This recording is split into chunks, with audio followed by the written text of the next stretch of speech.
Labas rytas, labas rytas. Vyrukai.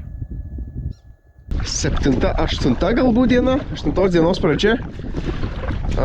Šiandienos tikslas yra pasiekti Svencelę. Tai apie 40 km reiks nuirkluot. Bloga žinia ta, kad orų prognozijai pasikeitė į blogą pusę. Tai teks padirbt. Komanda po truputėlį pradeda pavargti. Aš irgi jau pradedu pavargti, jau reiktų pasidaryti išeiginę. Bet ką, pairkluosim mariom, dar šiek tiek Nemuno liko. Jeigu labai smarkiai vėjas daužys, šoksim į Vilhelmo kanalą ir plauksim link Klaipėdos tenais. O Augusto ir Justo tikslas yra nuplaukti iki Klaipėdos. Iš tenais jie jau važiuos namo, nes pirmadienį jau į darbus reikia. O aš tikriausiai, kad tęsiu kelionę vienas bent kol kas. Žiūrėsim, galbūt prisijungs kažkas iš Latvių, galbūt dar lietuvių prisijungs prie kelionės. Tai žiūrėsim, kaip eisis. Jei kažkas iš jūsų nori prisijungti irgi, drąsiai rašykit, galėsim kažką susiorganizuoti. Gilina vagą. Justis tenais, Augustas. Judam. Žinamės rusniai. Vyrukai, kaip nuotaikos? Duok pompą. Duok pompą. Pripylė? Jau, griebk čia. Alkoholiai. Čia šeši yra. Nu ką, oras, gamta diktuoja savo sąlygas. Tai galimai kelionė trumpės kompanionams. Šiek tiek bangos matosi čia net atmatos ruožė.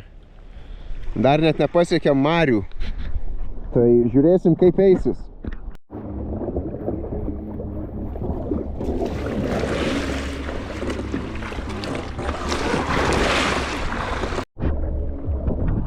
Nu ką, vyrukai, upių kelias baigtas?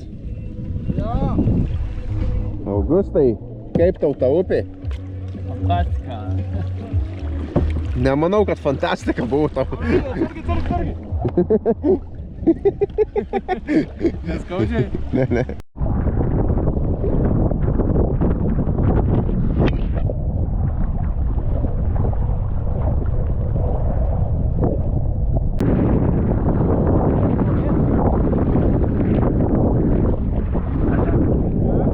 Atrodo, kad stovėtume.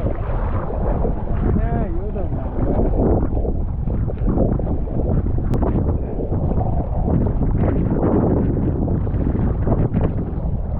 Pertrauka. Justas jau irgi pavalgęs. Irgi užkandęs. Pavalgė.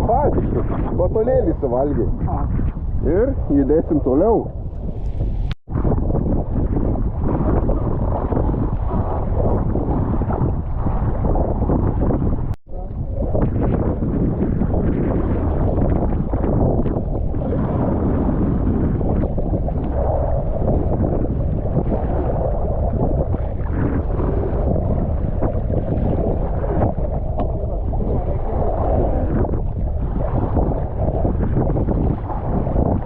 Vadinasi pit stop. Greitas sustojimas. Ir dar šiek tiek pajudėsim šiandien. O, publika. Kas reiškia pabaigą? Žiūrėk. Kažkam tai kelionės pabaiga. Kažkam tik pradžia. Kažkam tai roj. Tai va, paliksim Justą, Augustą. Nu, labiau jie mane paliks. Važiuos mėgautis civilių gyvenimu. Ačiū vyrai, kad prisijungėt. Ar patiko? Nelabai, ne? Stiprus trejetas. Nu ką, Nemuno komanda išvažiuoja.